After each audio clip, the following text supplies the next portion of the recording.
I want to make sure my mic's live. I guess it is. Well, hello, everybody at Digital Dealer. Hey, how fun is it to be the speaker that gets to be the first one to open up an automotive conference that's in Las Vegas? So anyways, we're so glad you guys are here today.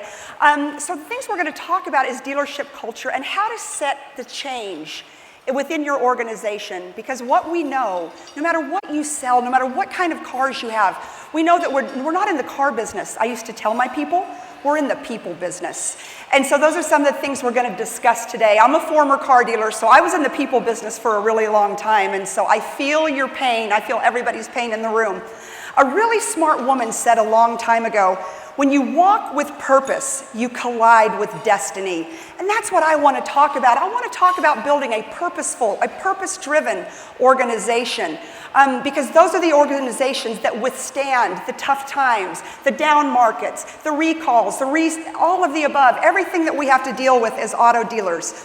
And so the condition of your organization directly correlates with the bottom line. Does everybody in the room agree with that? If the organization is in good shape and everybody's working together and everything's gelling, are we selling cars and making money?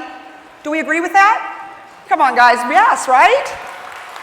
So, my goal today is to explore and analyze the condition of your organization. And so we only have about 10 minutes up here, but I'm going to tell you a quick story.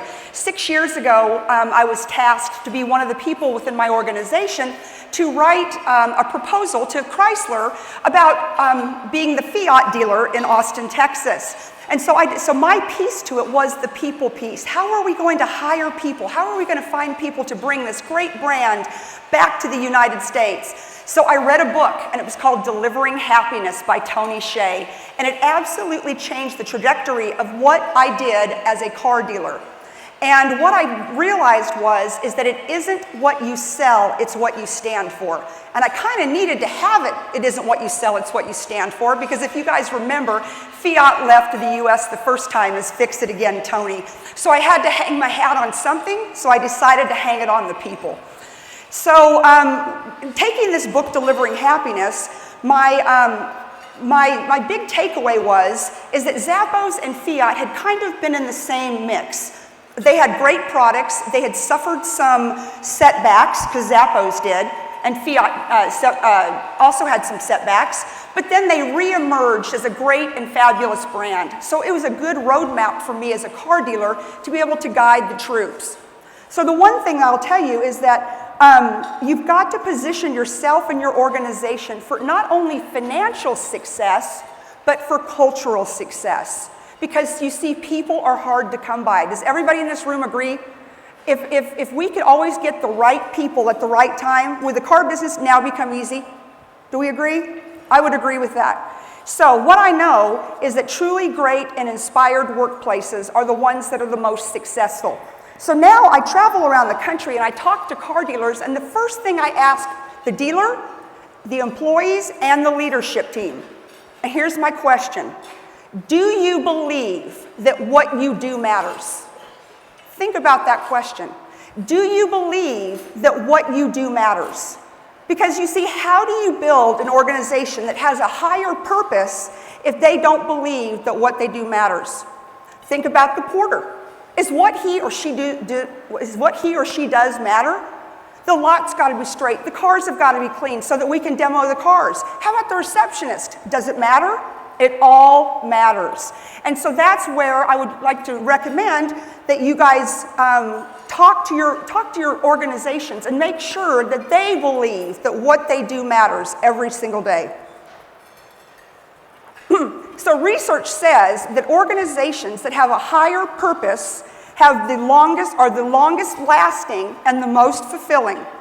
They layer passion, they start with purpose, they layer passion, and then they finish it up with pleasure.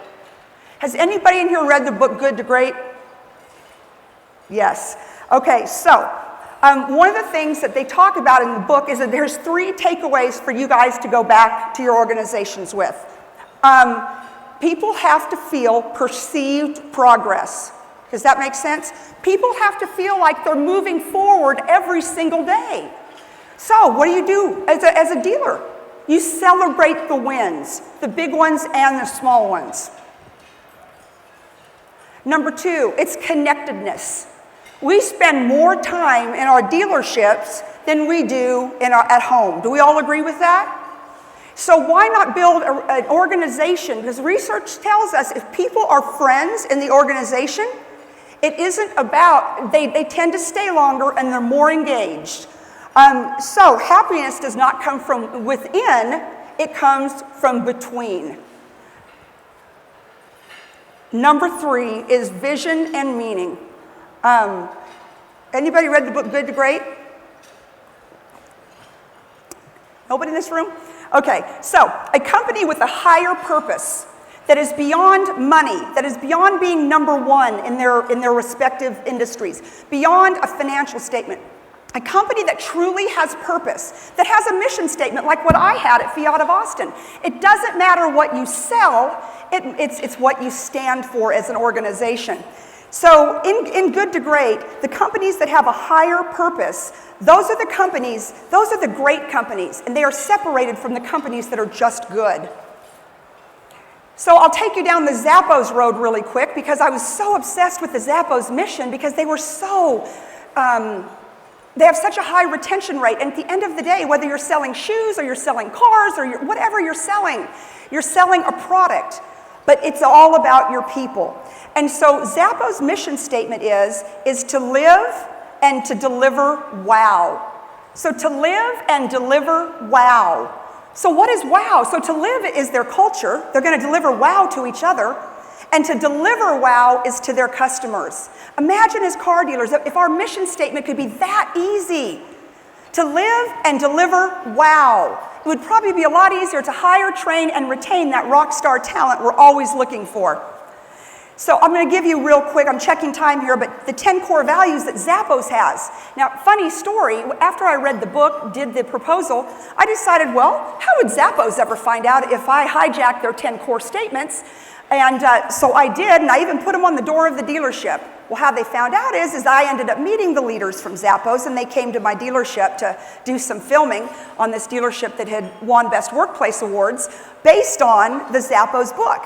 So they walk up to my doors and they said, wow, those look familiar. And I said, I already told you guys, everything I did was based on your book. So number 1, they deliver wow through service. They drive and embrace change. They create fun and a little weirdness. They're adventurous, creative, and open-minded. They pursue growth and learning. They build open and honest relationships with open and honest communication. They build a positive team and a family spirit.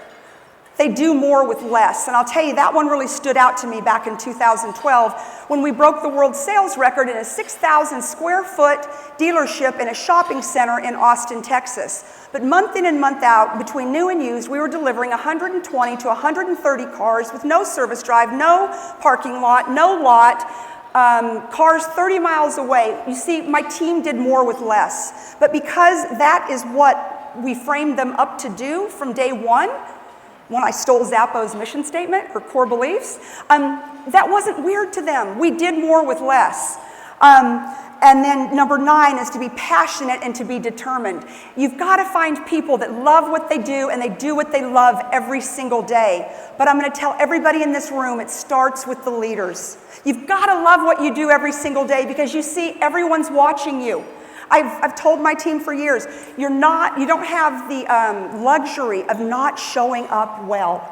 You've got to show up well every single day because that's what your team is looking for, is a leader that shows up well every single day. And to show up well, you've got to be passionate and determined. And then number 10, and this is kind of hard for every one of us in the car business, but I'm going to say it out loud, you've got to be humble. I don't know how many of us could be humble in here and still sell a bunch of cars. But those are Zappos' top 10. Take the ones that you like, but I'll tell you, it's a great roadmap. The book is Delivering Happiness. And then I'm going to leave you guys with this because I think my 10 minutes is about to expire. You guys are going to see some amazing speakers over the next 3 days, and you're going to see some booths and all kinds of stuff that you're like, oh my God, and you're going to take it back to your dealership, and you're going to want to tell everybody about everything that you heard and you loved and the disruption that's coming and all of the new gadgets. See, I used to do that. Like, my team would be horrified when I went to a convention, because guess what it meant? I'm going to turn the whole damn dealership upside down because I figured out a new way to sell cars. So I want to leave you with this. When you go back, to turn your dealerships upside down, because that's what we're here to do. We're here to disrupt. We're here to sell cars. We're here to get better. And so, but I'm going to leave you with this thought, and it's from Gandhi. First, they ignore you. Then they laugh at you. Then they fight you. Then you win. So thank you for having me. Take everything you've learned back to your dealerships, disrupt it, turn it upside down, and sell a bunch of cars. Thank you.